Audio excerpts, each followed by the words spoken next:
Va a hablar el ministro Grau, lo escuchamos. Por esta cobertura durante el día de hoy y todos los días de este proceso. Voy a partir por mucho agradecimiento y sí voy a contestar preguntas al final de esta intervención. Agradecer hoy día a las senadoras y senadores. Voy a partir por agradecer a quienes no están acá, que son senadoras y senadores de ideas políticas distintas a las mías, que hoy día, a pesar de esa diferencia, han evaluado la acusación en su propio mérito y en algunos casos han rechazado y en otros se han abstenido. Y creo que eso es muy valioso. Vi a la rápida que en todos los puntos hubo o votos en contra o abstenciones de senadores y senadoras tanto de Renovación Nacional como la UDI. Y creo que eso es muy valioso, además de algunos senadores independientes. Lo segundo es quienes sí están acá, el mundo progresista, senadoras y senadores de... Estaba hablando entonces agradeciendo al exministro Nicolás Grau porque ha sido rechazada la acusación constitucional. No es una sorpresa, Evelyn, ¿no? No es una sorpresa. Bienvenida, buenas tardes. Hola, ¿cómo estás? En todo caso, te faltó Mafalda, ¿eh? Mafalda, Mafalda, sí. Buenísimo. Era maravillosa. Quino. Bueno, y Condorito y tantas cosas. Condorito. Que escuchamos hoy. O sea, que escuchamos. Que Tú leímos sabes cuando que la niños. Yuyito era compañera mía en el colegio. ¿Cómo? La Yuyito. Si tú miras en la Espérate. La Yayita. El Pepo. No. ¿No? La Yuyito, la chiquitita, la hija de Yayita. Yo creí que era Yayita. No, la Yuyito. Si hubiera sido Yayita, sí, te hubiera pedido foto. Y si tú ves de tu curso. A mi compañera en el colegio, es igual a la Yuyito, y Pepo era, no sé si padrino o algo así. Mira, era conocido. Qué bonito. Sí, precioso. A ver, acusación constitucional. Sí. Mira, aquí hay dos formas de verlo. Uno es la gana de hacer patente un muy mal manejo financiero del gobierno en el último gobierno. Eso no hay duda. Eso está fuera de discusión. Eso está fuera de discusión, ¿no es cierto? O sea, se agrandó la deuda, se usaron muchos recursos de fondos soberanos. Espérate, deja preguntarte lo mismo, pero con una connotación, con signos. ¿Eso está fuera de discusión? ¿Tú dirías Eso que está sí? fuera de discusión, Ya, sí. ya.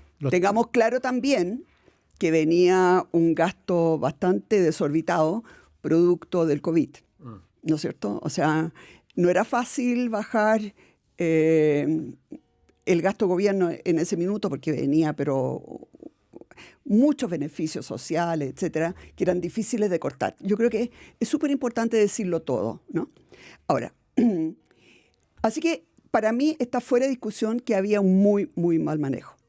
El tema es si es que ameritaba una acusación constitucional. Yo he leído a personas que me merecen confianza, que son especialistas en materia constitucional, yo no lo soy, que dicen que sí, uno puede hacer muchos reproches, pero no una acusación constitucional porque no se violaba la Constitución. Ahora, yo sobre todo he estado en la política, ¿no? Y yo lo veo de otro punto de vista. Más pragmático. De cómo tú logras evitar que a los actuales ministros no les pase lo mismo en el futuro. Uh-huh. Tengamos claro que en el futuro casi inmediato, digamos. En futuro casi inmediato. ¿Por qué? Porque hay 3 senadores que generalmente votan con el oficialismo, 3 senadores que están amenazados por la justicia. Si 2 de ellos son desaforados, el oficialismo pierde la mayoría en el Senado. Y por lo tanto, si llega una acusación constitucional hasta el Senado, es posible que se apruebe. Y por otro lado, eso significa que tú tienes que parar cualquier acusación constitucional en la Cámara de Diputados para que no llegue al Senado. Y eso se logra conversando y haciendo acuerdos. Eso se logra poniéndose de rodillas frente al partido de la gente. Fuiste mucho más directa que yo. Entonces, a mí me parece que es muy peligroso que este gobierno, estoy hablando del gobierno actual con los actuales ministros, que si se llega a perder la mayoría en el Senado, este gobierno dependa y esté en realidad de rodillas frente al Partido de la Gente. Eso es muy complicado porque recordemos que el Partido de la Gente hizo alianza con la izquierda para el tema de la elección de la mesa en la Cámara de Diputados. O sea, el PDG, claro, en el proceso de reconstrucción ha estado con el gobierno, pero en realidad no es un partido así que tenga... Ellos tienen su propio camino. Ellos son, y quieren ser, obviamente, un partido bisagra que cobre donde puede cobrar más, punto. Así que yo tengo la impresión que los actuales ministros debieran realmente agradecer a todos los senadores oficialistas que hoy día no votaron a favor de la acusación, porque eso probablemente los resguarda a ellos en un futuro de una manera más razonable, porque cuando la izquierda ve que ha habido gente de Renovación Nacional y de la UDI, los cuales además se han sacrificado, porque mañana los van a tildar de cualquier cosa, ¿no es cierto? Así que esas personas que votaron en contra de la acusación constitucional lo van a pasar mal.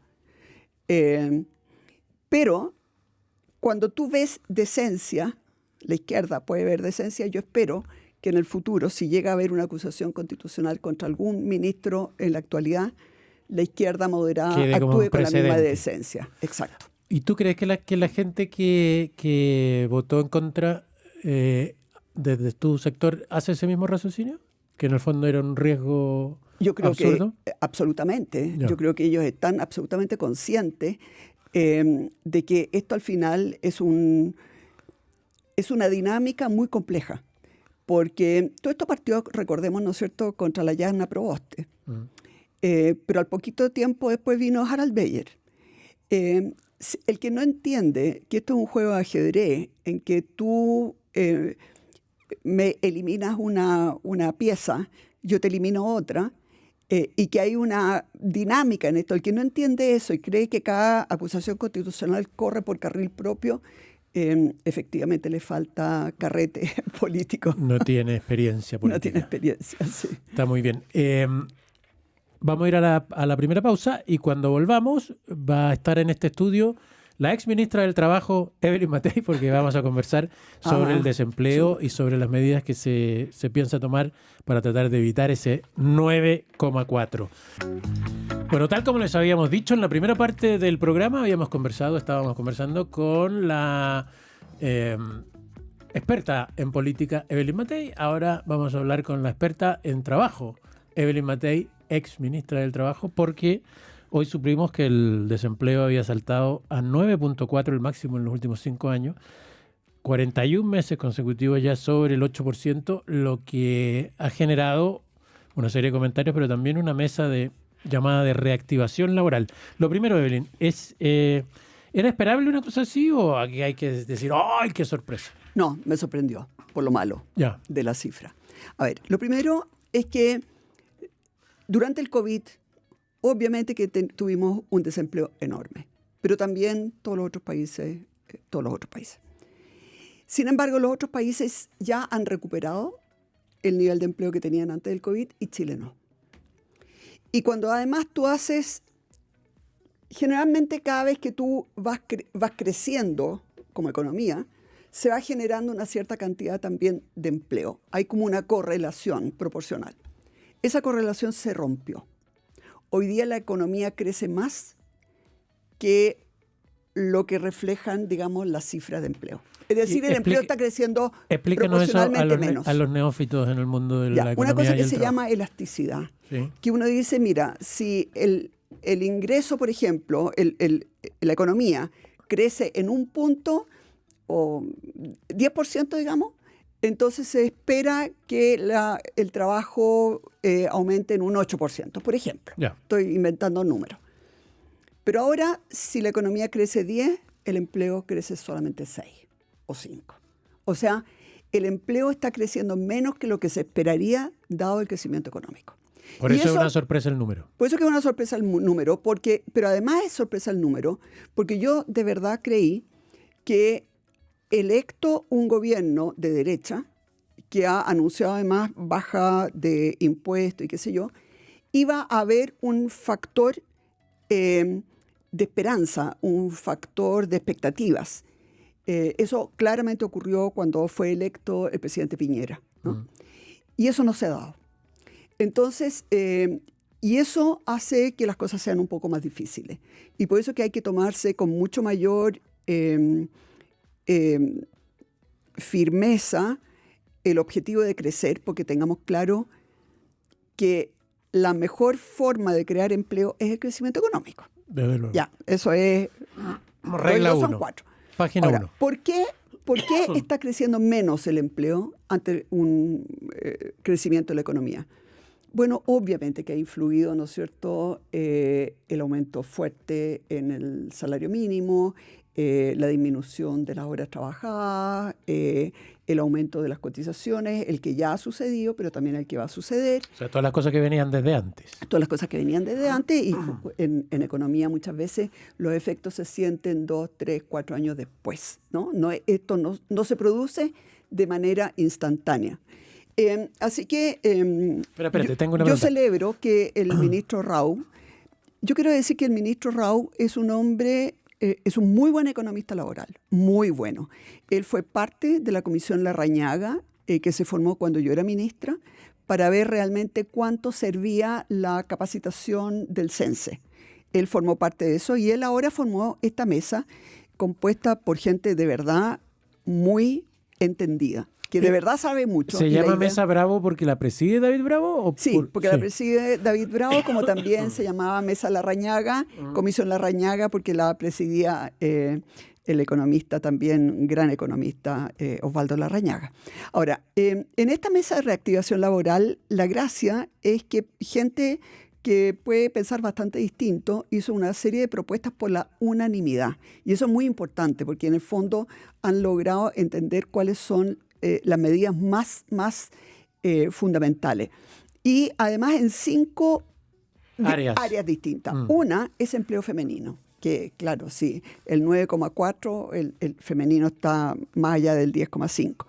Pero además considerando cuidados, porque uno tiene que entender que las mujeres hoy día no solamente trabajan afuera, sino que además son generalmente las responsables. Entonces yo alcancé a leer algunas medidas, no las alcancé a leer todas, pero básicamente, por ejemplo, piden que se saque rápidamente la ley de sala cuna universal y apoyando una medida que nosotros también habíamos propuesto, que es que hoy día los empleadores están pagando por un subsidio de cesantía, por un fondo de cesantía que ya ha alcanzado un monto bastante alto. Tú le podrías bajar ahí un poquitito y destinarlo, ¿no es cierto?, a sala cuna. Exactamente.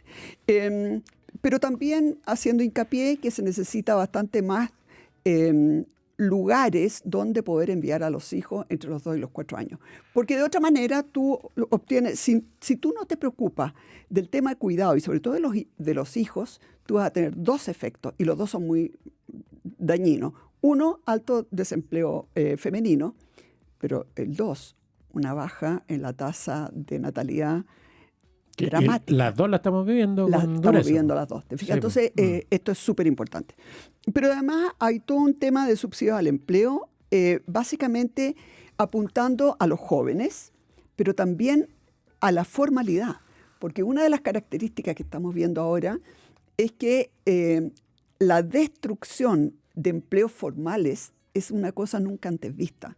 Y se ha visto mucho también en la construcción.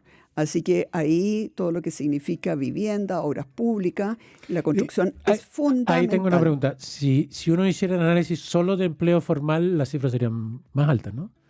No, si fuera solamente formal, dramático. Sí, pues. Dramático. Porque en realidad hay Porque aquí, por ejemplo, se considera como gente que está trabajando, la gente que trabaja en Uber, la gente que... Y bueno, y están trabajando. Sí, están trabajando, sí, pero no tienen cotización, no tienen... Claro. Y pero además se considera trabajando, no sé si trabajan 1 o 2 horas a la semana. Ya se considera trabajando. Ya se considera trabajando.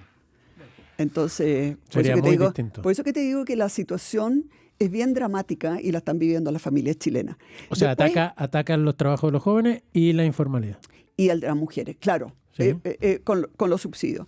Después hay todo un tema que no he alcanzado a leer y que me interesa muchísimo, que es la capacitación laboral. Lo que tiene que ver con el CENSE. Lo que tiene que ver con el CENSE. Nosotros ahí, cuando yo fui ministra del Trabajo, yo siempre tuve la impresión que el CENSE o la capacitación del CENSE servía de re poco. Y entonces lo medimos. Para eso fue la comisión Larrañaga. Y comparamos cómo le iba a un trabajador que había recibido capacitación versus un trabajador que no había recibido capacitación. Y los resultados fueron dramáticamente malos. Porque eran parecidas. Con capacitación Iguales, que sin capacitación. Iguales. Salvo la capacitación más larga, hecha por fundaciones sin fines de lucro y ligadas a iglesias. Súper increíble.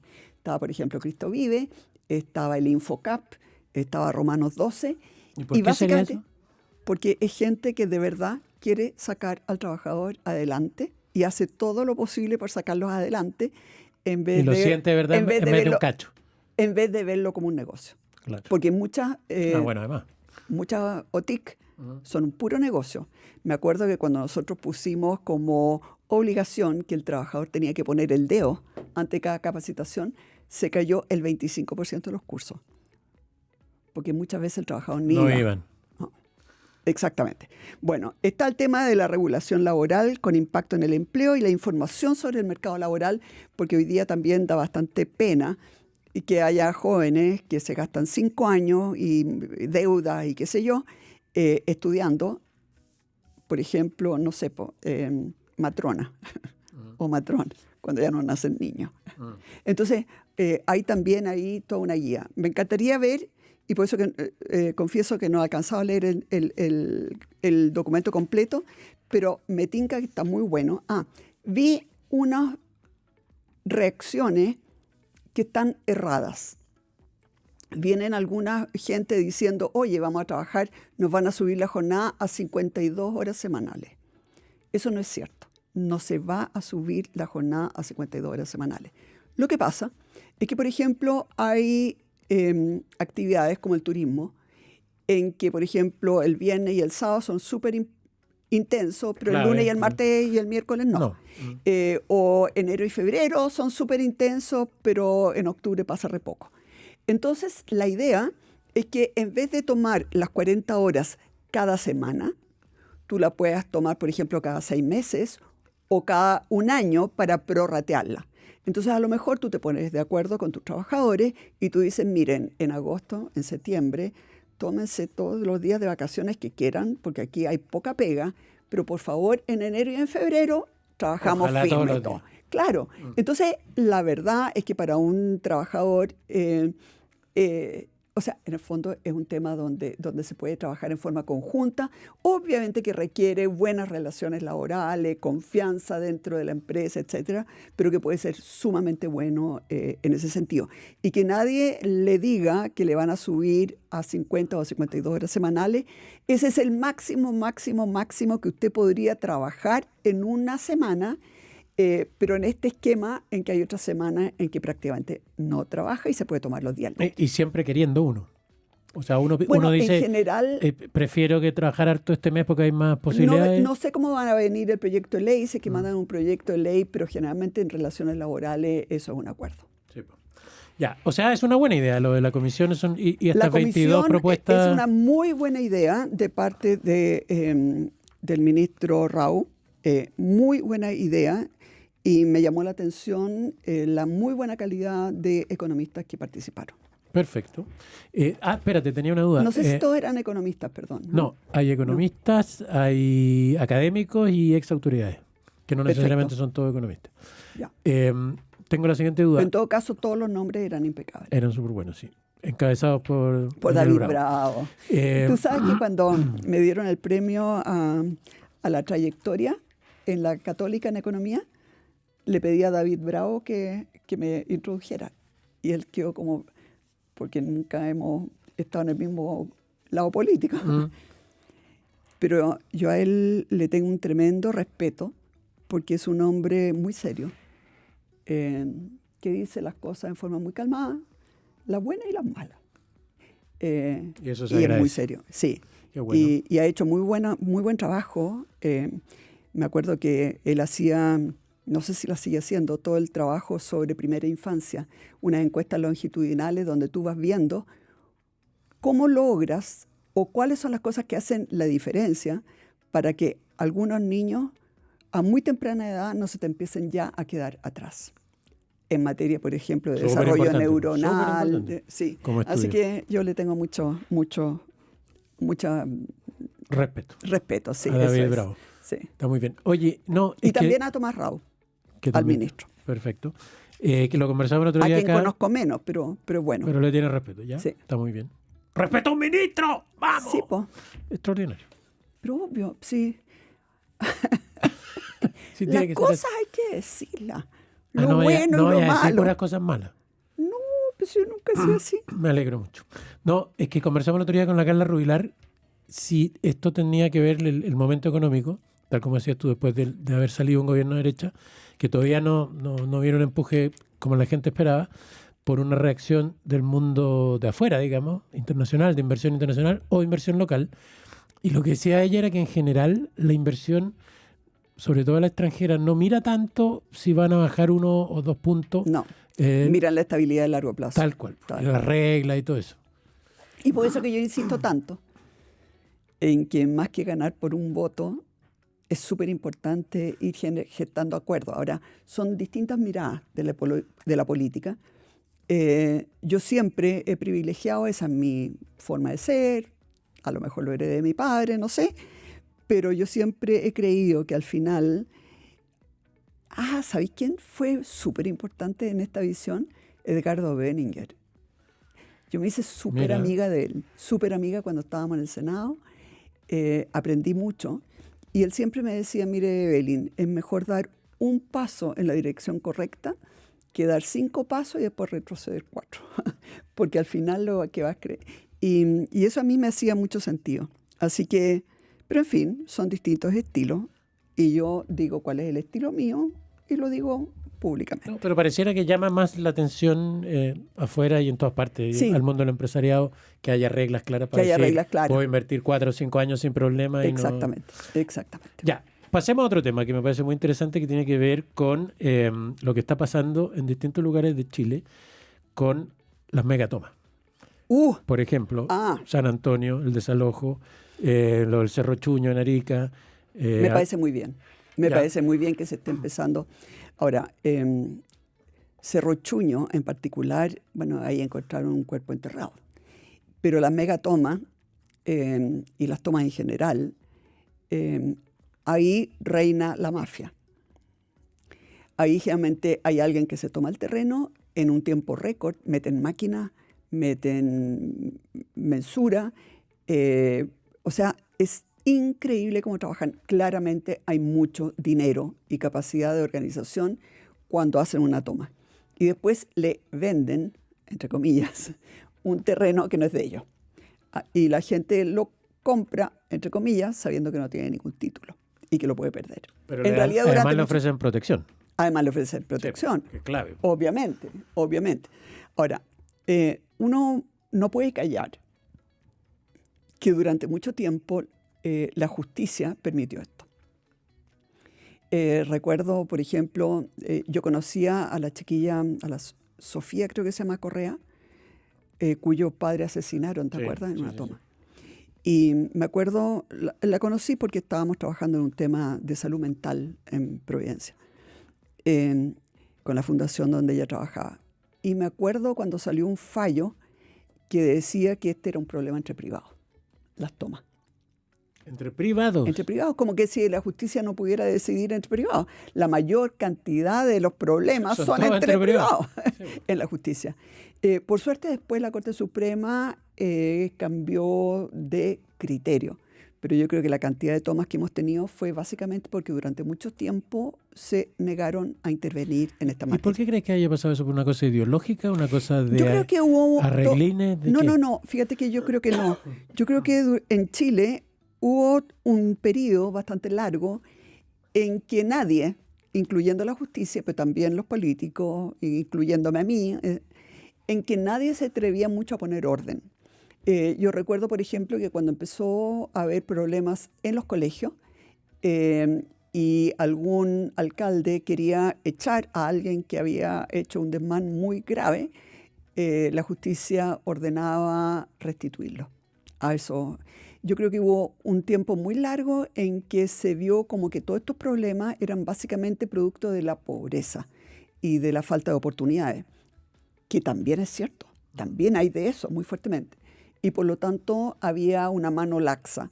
Y después se vio que todo eso de alguna manera llevó a un desorden, a una falta de normas, a unos extremos que en realidad tampoco quiere la gente. Entonces, uno tiene que entender que los jueces viven en la sociedad, perciben lo que percibe la sociedad y obviamente eso va influyendo, te guste o no te guste, pero va influyendo claramente en los fallos. Y ahora estamos en una etapa, yo creo que va hacia una mayor estrictez y eso coincide nuevamente, lo dije la semana pasada, con la presidencia de la ministra Gloriana Chevesic, que yo creo que es una mujer súper estricta, grata, yo la encuentro como amable, fría, pone a la gente a su distancia, pero creo que tiene una mano firme y está demostrando que lo tiene. Bueno, de hecho, lo demostró cuando fue ministra en visita del caso Mopcate. Así que para eso ayuda también las características o lo que ha desplegado como características estos propios meses del ministro de Vivienda. No, porque obvio, sí, obvio. A ver, él escribió 2 libros, ¿no? 4 cabezas se llamaba uno y Chile en toma o algo así. Yo los leí ambos. Estamos hablando del ministro Puduje. El ministro Puduje. Y sí, yo creo que él efectivamente tiene súper claro que en esas tomas reina de alguna manera el crimen organizado. Ahora, él sabe perfectamente bien que Cerro Chuño y San Antonio es por donde va a empezar. Pero recordémonos, por ejemplo, de Copiapó, ahí hay cerros completos tomados, y yo creo que lo más complicado de todo es Alto Hospicio, porque además todas esas cañerías, probablemente mal instaladas, están socavando el terreno, que es muy arenoso y con mucha sal, probablemente están disolviendo la sal, y yo tengo mucha preocupación porque los socavones son inmensos y no me gustaría ver que algún edificio colapse como han colapsado, por ejemplo, en el terremoto en Venezuela. En Venezuela. Es que ahí pasamos a otro tema, porque es otra de las patas de la corrupción. Claro. Porque una es tomarse los terrenos y repartirlos sin tener la propiedad del terreno, y otra es que a la gente que la instalan ahí, a muchos les da lo mismo cómo se construye, qué puede pasar si hay un temblor, qué puede pasar si hay cualquier cosa. Pues. Y es lo que pasó en Venezuela. Hoy día nos enteramos con pavor que había varios de los edificios que se cayeron al tiro, digamos, con el terremoto, que no solo no tenían el tipo de construcción para temblores, sino que no tenían cemento. Y por adentro eran una especie de plumavit, un material así gomoso. Que o sea, es una estafa ya, pero responsabilidad y una total, estafa. una pero corrupción eso al final absoluta. Es corrupción. Sí. Eso al final es corrupción porque alguien siempre supervisa. Alguien supone que tiene que mirar, claro, para dar el visto bueno. Obvio. Y ahí a ese probablemente le pagaron por no mirar. Entonces, por eso que es súper complicado, porque finalmente, ¿cuántos desaparecidos y muertos van? Ya van como más de 1.700. Sí. Más de 1.700. Pero se espera que puedan llegar a... Alguna vez se dijo 50.000, pero 50.000, pero no creo que tanto. Pero van mucho. Dios quiera que no. Imagínate que para el terremoto y maremoto en Chile fueron 525. O sea, ya lo ha triplicado en una primera mirada cuando va una semana. Terrible, bien tremendo. Y eso, terrible. bueno, eso, ¿quién lo tiene que controlar? Eso, ¿quién se pone encima para decir esto no es solo que se tomaron el terreno, esto es que además hay peligro de muerte para la gente si están construyendo así, Bueno, que va a haber eso socavones? le corresponde al Estado, pero con la ayuda de la justicia. Y yo creo que durante bastante tiempo el Estado se hizo el leso y la justicia también. Y ahora se está dando una fase nueva en que ni el ministro se hace el leso, porque ha escrito sobre eso y lo conoce bien, pero tampoco se hacen los lesos en la justicia. Entonces, estamos en una etapa distinta, pero lo de... A ver, yo viví de chica en lo que hoy día es Alto Hospicio.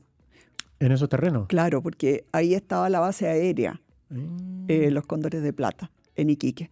¿Ahí era cuando vivían cerca con Bachelet? No, eso fue en ¿No? Antofagasta. Antofagasta, ya. Pero, así que yo tengo mucho cariño Por esa zona. Alto Hospicio, por toda esa zona. Además me encantan esos cerros pelados, etcétera. Pero cada vez que he ido allá, me doy cuenta de que el tema de los socavones está cada vez peor. No sé si hay alguien que tenga algún tipo de solución para ello. No sé si se puede rellenar terreno, no sé si algunos edificios hay que echarlos abajo, pero la cosa es muy compleja porque los socavones son gigantescos. O sea, así como los de las dunas, Sí, pues. que se pensaba que que podía colapsar. ¿Te acuerdas que se ordenó que abandonaran el edificio, etcétera? Bueno, Aquí algo no es así. tan fácil, pues. En No una es tan toma, fácil. ¿quién es la autoridad? Oye, antes Finalmente. yo no sé si se nos está yendo el tiempo, Se pero nos está yendo el tiempo y sí, pero me es que queda hay- burlarme de ti por la eliminación de Alemania. Me es queda... tut mir so leid. Es tut mir sehr leid. Ah, no sé qué significa. Scheiße, scheiße. No digas garabatos aquí, por favor. Ya. Pero ni viste el partido, así que no sé ahí. O sí lo viste. No, no lo vi. No, está bien. Pero espérate, Alemania viene muy mal hace rato. ¿Eh? Viene mal hacer. Primera ronda del 2018, primera En ronda del cambio, 2022. y Francia ahora- viene, pero como avión. ¿En Ahora cuánto goleó, van ¿no? ahora? ¿2-0 todavía? No, se acabó, ganó 3-0. A ¿Cuánto? ver, 3 o 4-0, espérate. 3 o Digo el tiro. 4-0. Sí, a Suecia. Mbappé. Mbappé. Me Ya, encanta ese y apellido. déjame preguntarte una cosa. Oye, pero es que hay un tema que me encantaría. ¿Alcanzar a ver? El Sí. de las contribuciones. Sí, es que hay un estudio espectacular que hizo una persona, Ignacio Aravena, que Ya. es un doctorado del London School of Economics, y que el doctorado es en economía urbana. Y se publicó algo ayer en el Mercurio como un resumen. Yo me leí el estudio completo y lo que muestra es que el tema de las contribuciones es más complejo de lo que se pensaba, básicamente porque, por varias razones, pero una de ellas es porque hay una gran cantidad de personas que, o sea, los que más casas tienen son personas que hoy día tienen como 60 años. Que Por son lo justo a tanto- los que les Por lo tocaría la tanto, ley. en 3 o 4 años, o 60, 61, 59, así que en pocos años más, la pérdida de ingresos para las municipalidades va a ser muy, muy grave y muestra las cantidades de plata. Por ejemplo, para Las Condes pierde 12.000 millones de pesos en recaudación que le queda para ello, pero además se pierden 23.500 millones de pesos que van al Fondo Común Municipal. Santiago pierde, Colina pierde mucha plata, 2.100 millones de pesos. La Reina pierde 3.500 millones ¿De de qué era el pesos. estudio de nuevo? Viña. Para quien Se quiera llama, verlo. sí, por si alguien lo quiere, se llama Ignacio Aravena. Ya. Y la gracia es que además este estudio está de alguna manera guiado por la Fundación Piensa. Y a mí me fascina la Fundación Piensa porque son 70 familias de la quinta región que han decidido que no se van a venir a Santiago, que quieren defender su región, y ellos financian una fundación que se llama Piensa y que básicamente están pensando su región a futuro y cómo sacarla adelante, cómo no va a ser Buenísimo. lindo. Precioso. Guiado además por Gonzalo. Ay, Gonzalo. Ya me voy a acordar. Gonzalo. Chuta. Por Gonzalo.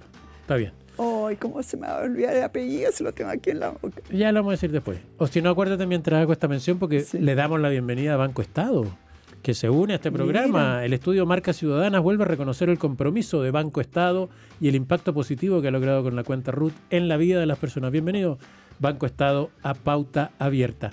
Cerramos el capítulo de hoy. Viene desde el jardín con Cristian Márquez en directo y Óscar Martínez es el invitado. Bueno, a Gonzalo, cuyo nombre obviamente en este momento se me fue, porque además la mayoría de los nombres me cuesta, siempre les cambio los nombres a todo el mundo. Pero se llama pero él sabe Gonzalo. perfectamente. Gonzalo sabes que es por ti. Él sabe exactamente que me estoy refiriendo a él y a todos los otros 70 familias que me encanta Piensa. que defiendan su tierra. Gracias, Evelyn Matei. Que estés muy bien. Nos encontramos el próximo martes con Evelyn Matei. Nosotros mañana con otro capítulo de Pauta Abierta. Hasta luego.